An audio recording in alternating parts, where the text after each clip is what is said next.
Hey everyone, thank you for visiting the firsthomehomebuyertools.com.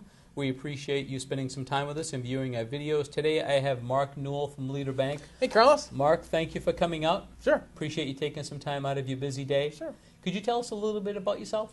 Sure. I've been in the mortgage business about 15 years now. Very happy in this business. I enjoy working with people and I love solving problems. I started back in California with a good friend of mine who opened up his own shop years ago.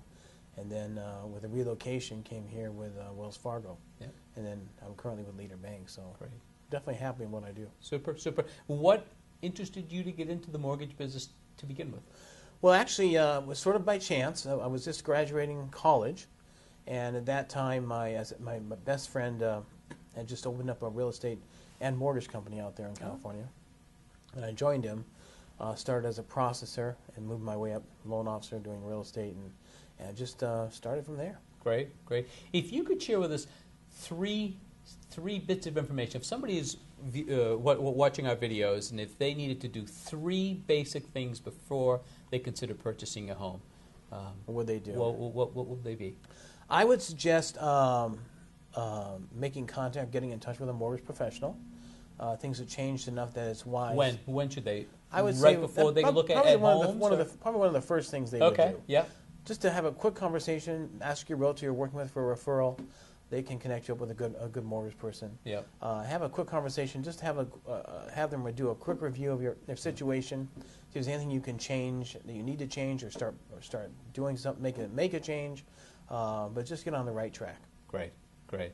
Tell me about one of your successes. Something that you felt as though you did an amazing job. I do have a success I could relate.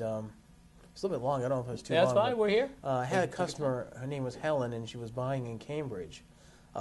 She owned a co-op in New York, and we were trying to buy about an $800,000 condo in Cambridge. Looking at the numbers, it didn't quite work because the two payments together added up to too much expense in terms of the calculation we do, expense to income, and looked like we were not going to go anywhere. So looking a little further, I figured out that the co-op over in New York had a very large payment. It was a 15-year loan. When you pay a loan for 15 years, the payment's a lot higher than for 30. So I looked at it and I said, well, maybe they could do a quick refinance, knock that payment down $1,000. Also, maybe we could do a no-cost refinance, not pay any cost to do it, because I think the ultimate plan was to sell that co-op in the next 6 months or so. Okay. Luckily, they were able to do. They did a refinance, dropped the payment $1,000. That opened up the possibility to do the deal, and we closed the deal. Oh, that's great. So we then sold the condo, and all worked out. Co-op all worked out great. Worked out well. Worked out well. Yeah. In your opinion, if somebody is buying their home for the first time, is it a great idea to buy a foreclosed property? We hear about so many properties out here that are bank owned. Yes. Should they be jumping into that? You know, my answer to that would be, as long as the house is in adequate condition, you're fine. Maybe you get a good deal. As long as the basic there's no structural problem with the home, and the appraisal should help, and the home inspection should be helpful there. Most financing requires a certain minimum standard for the home to be. So if you do find such a great deal, there's no reason not to go forward as long as it's in good condition. Great, great. Is this something that you know today that you wish you had known back when you first purchased your home? Is this something that you wish you had known? I do. There was something on my most recent purchase where I live now.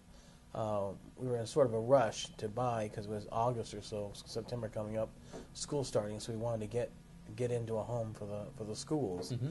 And so we bought in Norton, which is a beautiful place, but we were a little bit deep into the town. I mean, you get off the highway, it's 10 minutes to get to the house, and so anywhere you want to go, it's a 10-minute trip. Actually, it's not bad because I don't mind being buried in the sticks. It's okay, but still, it's a trip to go to the grocery store. You got to get to Desky, wherever you're going to go. It's a little bit of a trip. So So I might have stayed closer to the main part of town. Look at the location of the property. Is there what type of loans are available for first-time home buyers? Well, first-time home buyers, that's where this business has been focused on first-time home buyers for a long time. All the government studies and all the programs come out. Most of the programs are geared towards first-time home buyers. Okay. And what they're finding is that the down payment really is the main hurdle for those first-time home buyers.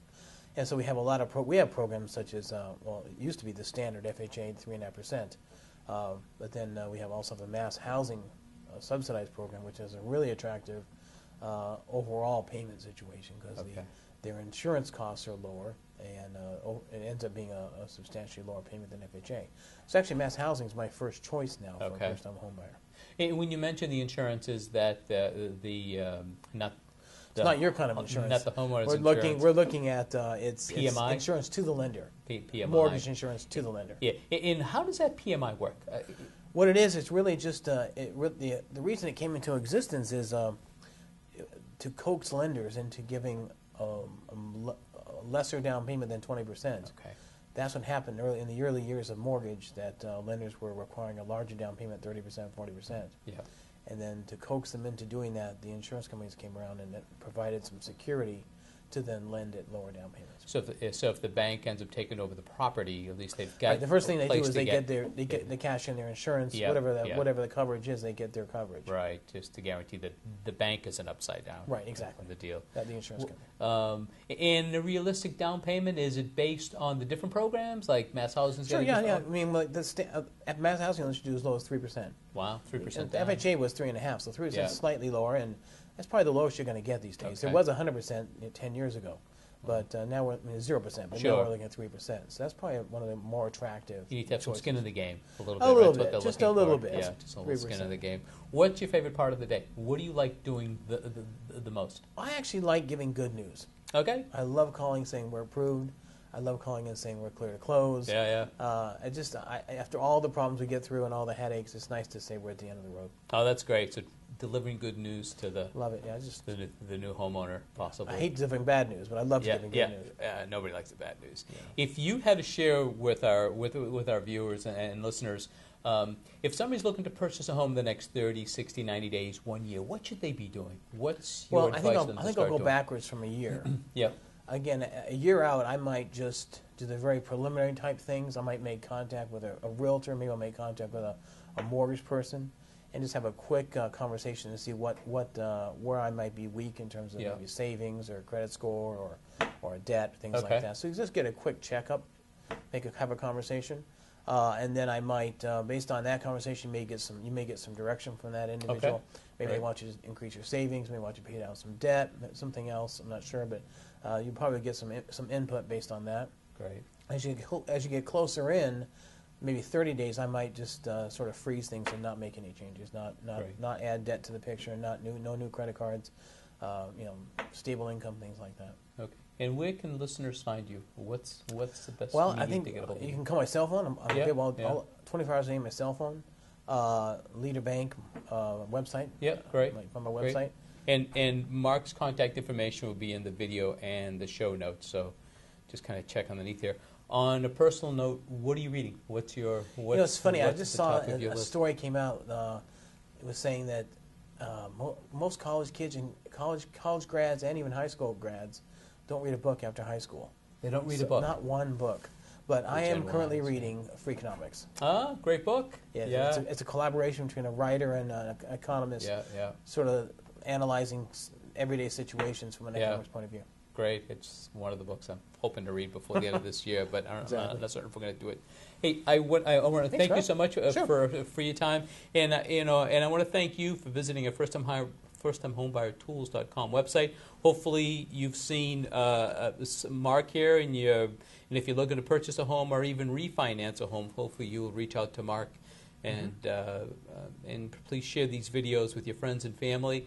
And if there's anything that you'd like us to review, if there's any questions that you'd like us to ask these mortgage professionals, please go to our firsttimehomebuyertools.com website, and there's a spot there for you to leave me a voice message. Take care and have a great day.